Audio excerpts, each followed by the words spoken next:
'Cause I'm gonna make this place your home.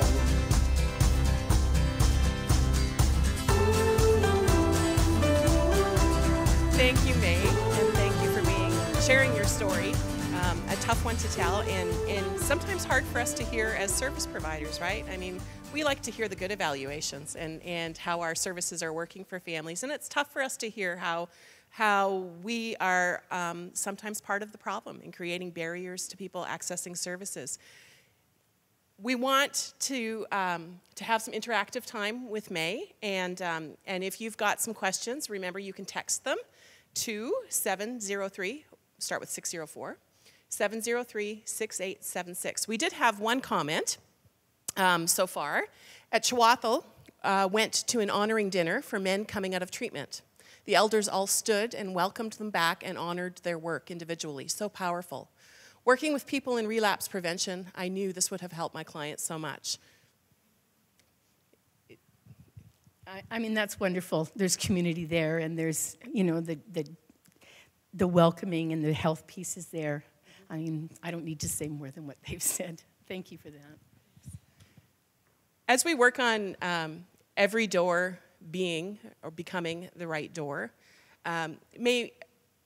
one of the things that we did at our simulation exercise last year was we had families, or we had participants identify, they were given a scenario that described their circumstances as a service seeker. And said, so here's the scenario, and then there were various sites set up around the room, and they were kind of bounced, and they went to one place, and oh, you need to fill out the right form, and then come back to us when you've got that done. And then you need to go, once they had that done, then there was another step they had to go through, and oh, now you know what, actually you're not eligible, maybe you should go check out that other service provider. And so it gave us a sense and an ability to experience what a lot of families, I imagine, experience in seeking services. As a service provider for children and youth with special needs and adults with intellectual disabilities, somebody coming to us with primarily a mental health disorder or an addictions health issue wouldn't be eligible for our services. So, but they may come to us because they say, oh, special needs or disabilities, and yes, I think it fits, right? So if you were coming through my door as a service provider, and I couldn't serve you, what would be helpful for me to do with you or to share with you, even though my services weren't right for your family? How is it that I could engage with you and not just say, nope, wrong place, sorry, you need to try down the road, or you need to go over to mental health, or you need to go to community services? How can I engage with you that would make that less of a barrier and more engaging and helpful to you as a family? Well, there's a couple of things there. One of them is that just talking to you in person would be good, as opposed to getting voicemail, and as opposed to just being told to phone another number and not even having a conversation, but now immediately call Tri-Cities or go there, and nobody even talking about what that experience might be like going there. Understanding that lots of times people don't have a mom with a car to drive them around. So, you know, how much is a bus pass, you know, in the whole systems? I mean, they might sell the bus pass for something, but, you know, help people get there. I think that's a real barrier for people a lot of the time. And, you know, the fact of the matter is that there's not really enough services. And, you know, so what do you do with that? And what do you do with the person facing that? Like, you're not going to treat addictions. Fraser Health is really hardwired about addiction treatment. And what that does is forces people into the private sector, which are sometimes really harmful and dubious. So, you know, beyond being more human, which is really hard, and you probably don't have time to do that. It takes time to be nice to people, although it's oftentimes just an attitude. I don't know what else to say. I think some of the boundaries are ridiculous. My son this summer, when he was really sick, lived in several places. Our house is our home. We've lived there 27 years. So we were trying to have our home listed as where he lives so that we could then have stable housing for him to get treatment. Well, I mean, at one point he was living in this kind of abandoned little trailer on the other side of North Road, half a block into Coquitlam. We live in Burnaby. And he could have easily just taken the SkyTrain and gone to Metrotown or the hospital, which would have been our catchment area where we live. But they wouldn't let him do that because he was half a block into Coquitlam. And so what that meant is that he had to go to Shaughnessy, which is an hour and 50 minutes on the bus.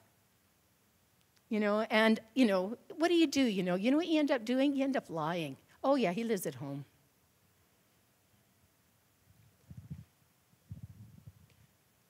Other questions for Mae? Oh, sorry, there they are. Oh, look it. I was looking at the back screen. Yeah. Mae, how should the school system respond to drug use? Oh, with a discipline committee, kicking him out, bringing your mom in and really embarrassing her, shunning the family for up to 5 weeks. That'll really teach them. So we're doing good then. Okay, good.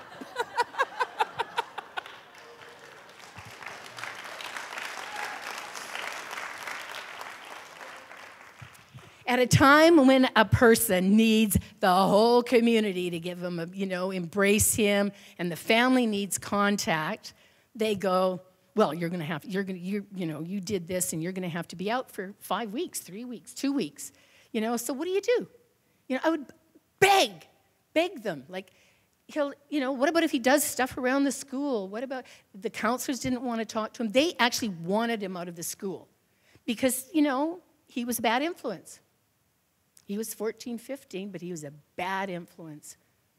And so then what ended up happening at one point, I'll just tell you a story, what ended up happening at one point. So I guess he was like this is all the 14-ish time. He, in the middle of a semester, ended up getting transferred to another school that's an extremely multi-ethnic school in Burnaby, like about 95% of the population. It's an immigrant corridor, and it's a really lovely multi-ethnic school. My son's not too big, but some really large black guys from some different countries. My son's got a Jewish last name. They came and they said, hey, use the Jewish last name. What's the difference between a Jew and a pizza? Pizzas don't cry when they go in the oven. So that was his introduction. I think it was the second day at the new school.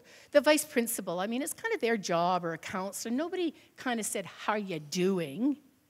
Are you okay? So he all hightailed it to the library every day because he was scared.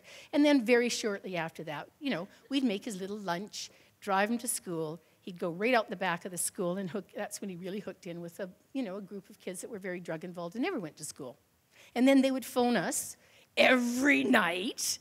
How many parents, put up your hands, have had these calls? 6 o'clock, when you can't do anything about it. You can't phone the school. You can't do anything to really figure out what happened.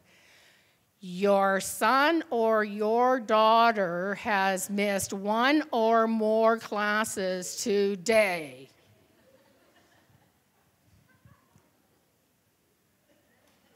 Which ones? So many things. As a paraprofessional working with youth in high-risk situations, my referrals are dealt with as being unimportant and not dealt with seriously. What to do about this?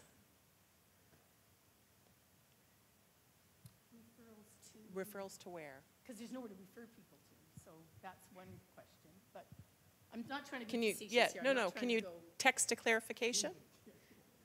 Working with youth in high-risk situations, child and youth referrals to child and youth mental health. So kids are in high-risk situations, and so they're really vulnerable. Our language is really interesting. Are they vulnerable or are they high-risk? Oh, they're high-risk, they're high-risk, they're high-risk. They're probably really vulnerable kids. So it's really interesting how we even talk about people. So that I find interesting. So they're going to possibly tank pretty soon if they keep going in the direction they're going in, is sort of what high-risk means. And then nobody deals with it seriously. Is it because they're kids and... is that, I'd really like some discussion on it because I'm not sure, is it because they're youth? Is it because there's nowhere to send them? Is it because this worker's a youth worker and low man on the totem pole? Whoever it is, maybe they could clarify. If it's your question, are you comfortable standing up?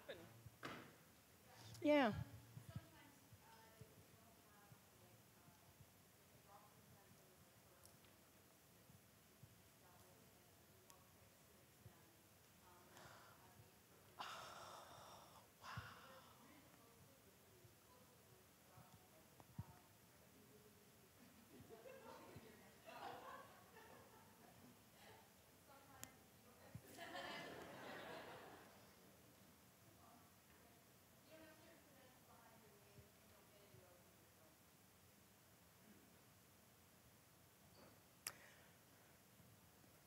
So did everybody hear that?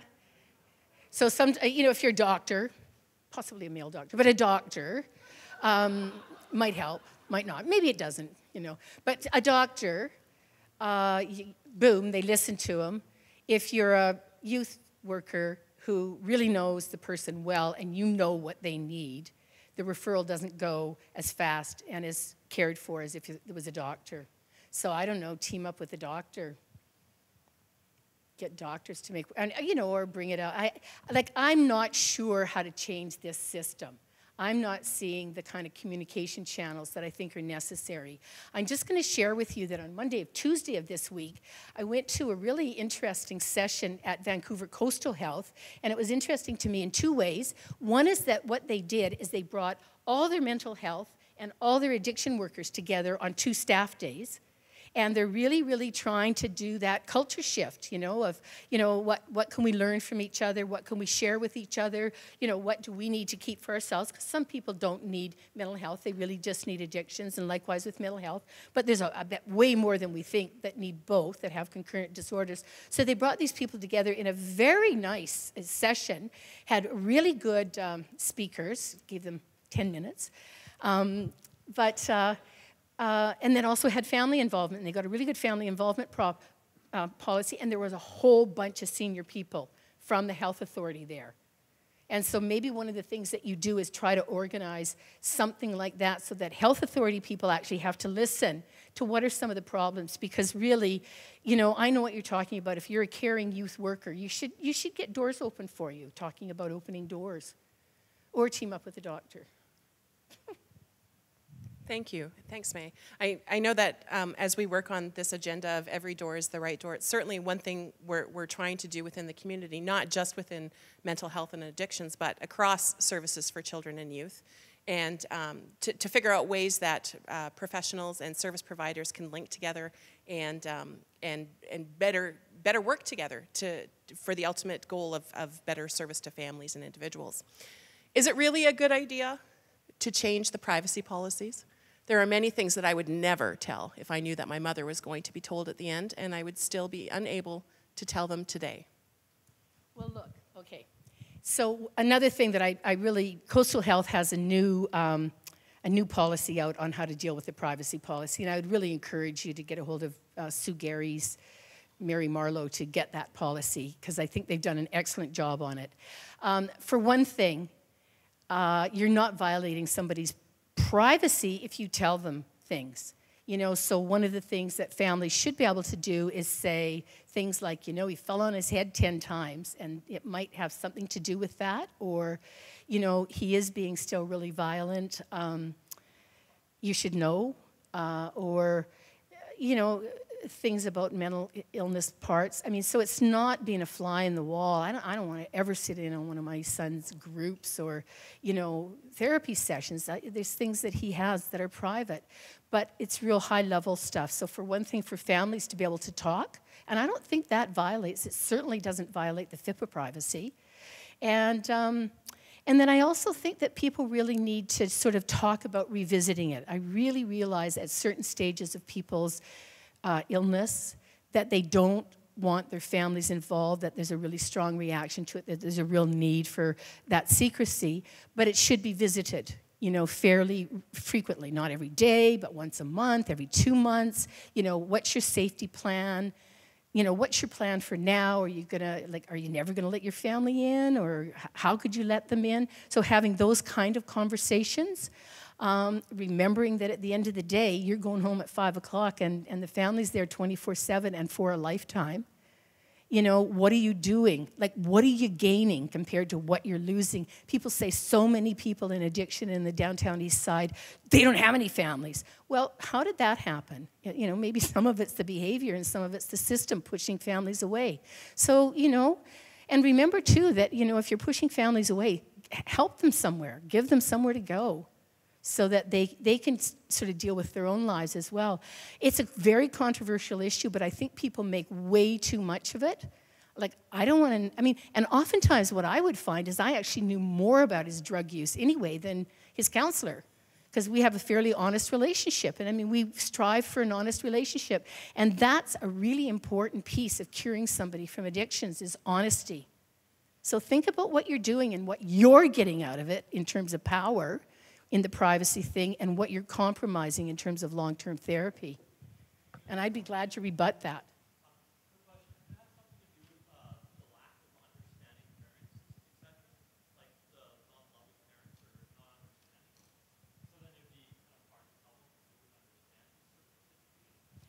Sure, the question is sometimes, you know, the parents are different and they can't really understand, right? Or sometimes parents are, you know, predators.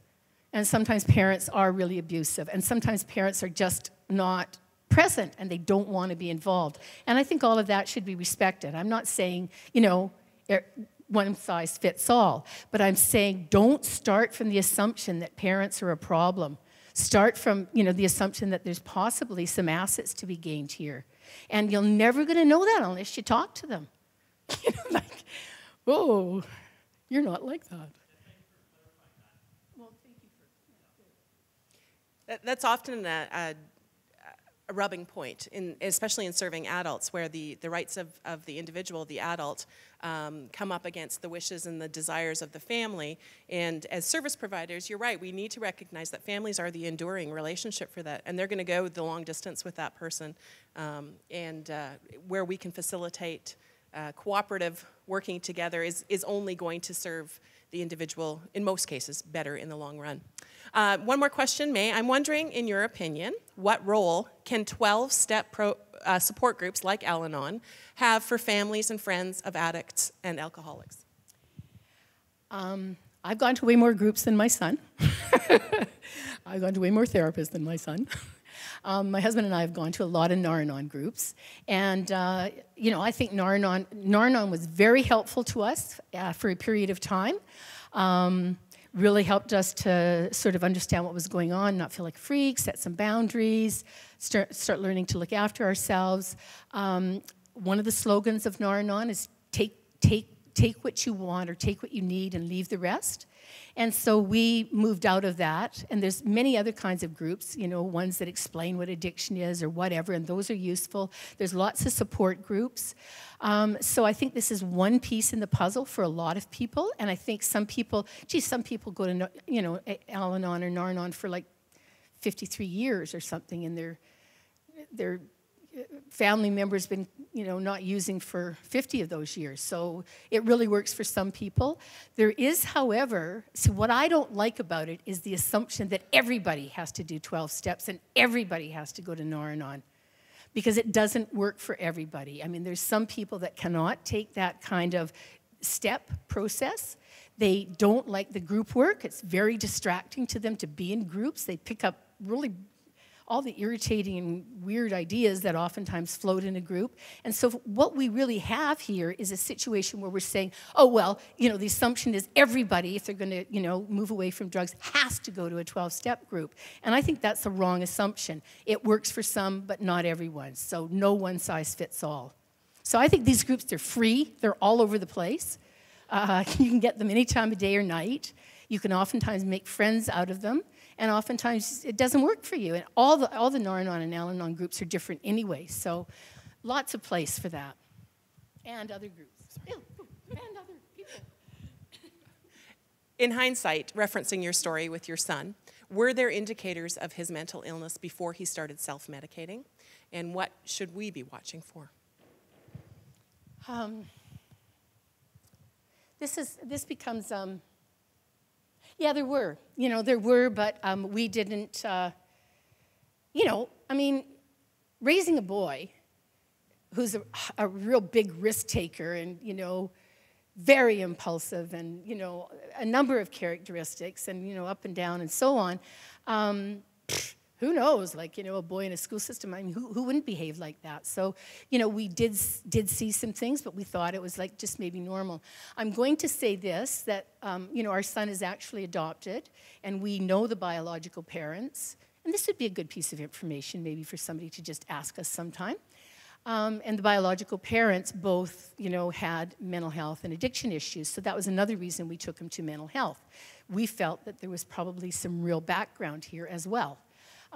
So that is on the point of talk to the parents, because sometimes they have valuable information. On the point of did we know, well, as I say, everything was fine until he turned 13. You know, he lived in we have a very structured home. You know, very healthy, exercise, food, you know, the whole thing. It's just when adolescence hit, it really did hit. And we looked back on it and took a complete school record to the psychiatrist at Women and Children's, and it was really interesting to just pull out, you know, the comments from the teachers and put them on one page. You know, and it's like, ugh, can never, ever sit down. Oh, you know, a lot of comments were there. So it's really hard to know, but I think if a parent is asking, and there seems to be a reason for it, it should be a discussion, and not bring him back in 8 years or 5 years or when he's clean or something else. People don't want to diagnose 14-year-olds, but you know, if he had had a diagnosis and we had dealt with it, I don't think he would have become an opiate addict. And the last question, Mae, is there any discussion happening right now about how youth themselves can help other youth dealing with addiction? Now, I met this fabulous person over here. Could you stand up, please? And say your name and what you're doing.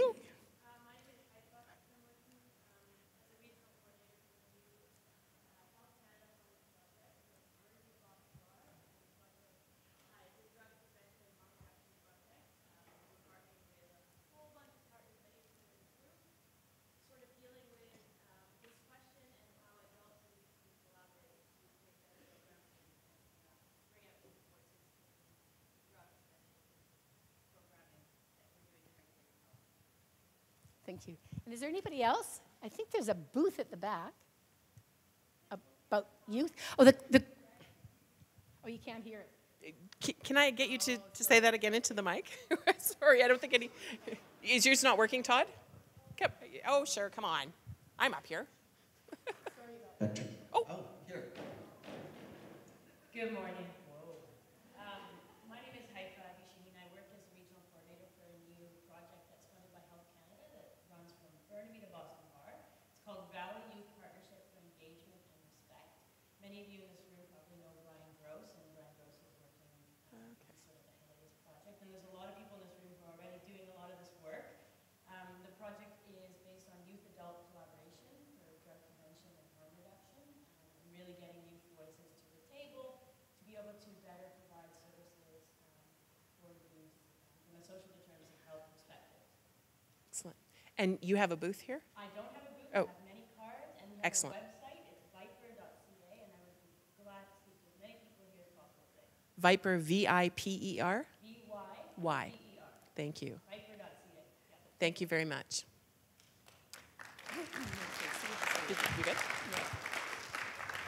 So, Mae, on behalf of the Child and Youth Committee, on behalf of everybody here at the conversation today, thank you for sharing your story, for sharing your insights, your expertise, your experiences, and we will take them and use them as we inform what we're doing here in Chilliwack, and just our heartfelt thanks to you for No, today. you're not alone, 'cause I'm gonna make this place yours.